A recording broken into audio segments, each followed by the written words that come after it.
Racing to the 2021 Kentucky Derby, and this time we go to the Big A Aqueduct Racetrack for the 1 mile Gotham Stakes.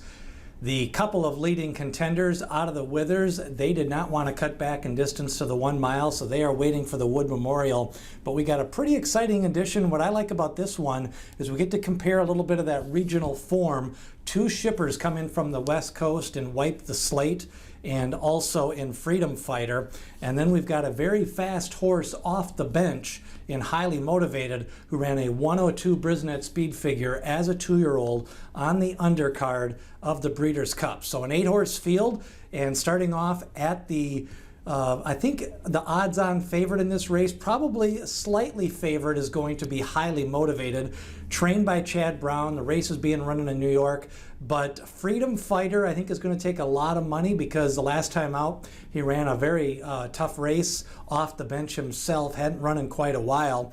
Now, I'm not sure they're necessarily pointing this one for the Kentucky Derby, but I do think he could be a good 7-furlong miler, maybe even a mile and an 1/8 horse later on this summer. But right now, off the bench in his second start, he should show speed, and that's Freedom Fighter, trained by Bob Baffert. He got nabbed right on the line the last time after dueling the entire length of the stretch against a hard-hitting Concerteur, who will be one of the top 2 favorites next week in the Rebel Stakes. Meanwhile, you've got Highly Motivated, a string of workouts now, over 6 of them, progressively getting longer. Chad Brown likes to work out his horses a little bit slower. He's been working down in Florida, and they're shipping him up for this race, so I think he's going to be well meant in this spot. The big question for him is how far he can go with his natural speed. Now, he didn't have the lead the last time, so I don't think he's a need the lead type, and Highly Motivated has to be respected in this spot. Wipe the Slate, the Anteater, the low stride of his, I like the way he runs. Last time out he got involved in a little bit of a speed duel. I think he faded badly in that race, but I like him in this spot here. I don't think he necessarily needs to be on the lead. He could come a little bit off the pace if there is some speed with Freedom Fighter and somebody else decides to go with him. And I think Wipe the Slate deserves a long look in this spot. Another horse you want to consider is Wagering. Now, he was entered training to be entered in the Withers Stakes, and then he had a little bit of a issue, had to pass on that one, missed some time, picked up some workouts in the last couple of weeks, so he's going to stretch out after a nice maiden win. He did face some other nice winners in that maiden race, so Wagering here on the outside. I like him being outside the other speed. He did run fast in a couple of his most recent efforts, and I think he's got a nice shot here. The Reds is another one who I'd consider. His speed figures put him kind of in the mix. I'm not sure he needs to lead as well. I think he can come a little bit off the pace. So I like this race. It's got a good mixture of some front runners. Highly Motivated, you know, I liked him last fall. It can be interesting to see what he does here. They're thinking Gotham and then Wood and then Derby if he's good enough. He's going to have to fire a good race off the bench here. I'm going to go with a horse like Wipe the Slate. I think he's going to be long odds. I think the last race he got involved in a speed duel and was sent early. I think he can lay back off the speed set possibly by Wagering and Capo Kane. I do want to mention Capo Kane because the last time he was short for the Withers, he only had 1 workout in 5 weeks. Leading into this race, he's got 3 workouts and a couple of nice fast workouts. I think he's well meant in this spot, and Capo Kane would be one to use if he floats up to 6 or 7 to 1. I'll take 7 or 8 to 1 on Wipe the Slate. I think Highly Motivated is going to be slightly favored over the Freedom Fighter. So that's a look at the 2021 Gotham Stakes. Derby previews continue with the San Felipe Stakes just being announced. 7 horses have entered at the Great Race Place, led by a couple of horses from the Robert Lewis Stakes in Roman Centurion and Medina Spirit, but the headliner is going to be the Sham Stakes winner, 2 for 2 Lifetime. Life is Good.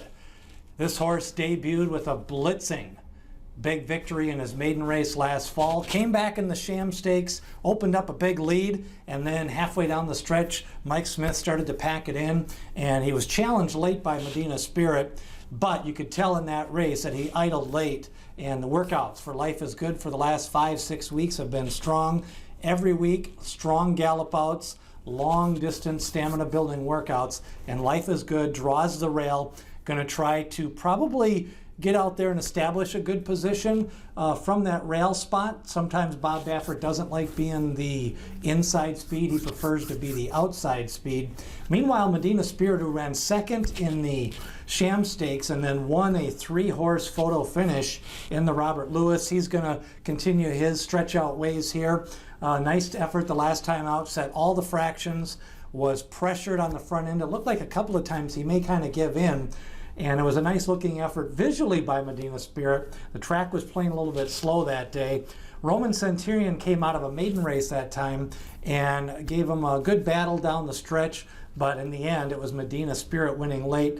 Roman Centurion, nice distance pedigree, been working steadily since the Robert Lewis. He has a chance to improve a little bit in this spot. And then Dream Shake, the big winner of a maiden race with a nice Brisnet speed figure in that one. He worked out post that race and enters here in his second lifetime start. Ambitiously spotted, especially against horses like Roman Centurion, but his speed figures put him in the mix. His workouts have been strong and stamina inducing, and if there's some kind of speed duel on the front end, I think Dream Shake could kind of pick up some of the pieces here. The Great One also, it took him a while to break his maiden, but a big win last time out by 14 lengths. He'll take some support here, and Doug O'Neill, the trainer of the Louisiana bred, the Great One, the son of Nyquist. Going to be an interesting race, but I'm not going to be betting or picking against Life is Good. His debut win was a monster. His workouts have been outstanding. I think he's gets sent to the front here, and we could be in store for something special here. But right now he's on track to go to the Derby with only 4 lifetime starts, and it'll be interesting to see, coming off a little bit of a layoff, but they definitely wanted to kind of scale back after winning that Sham Stakes, getting a late start in the fall of his 2-year-old win and winning that maiden race. It is the San Felipe Stakes. Who do you like? Leave a comment below, and remember, click that like button as we lead more races up to the 2021 Kentucky Derby.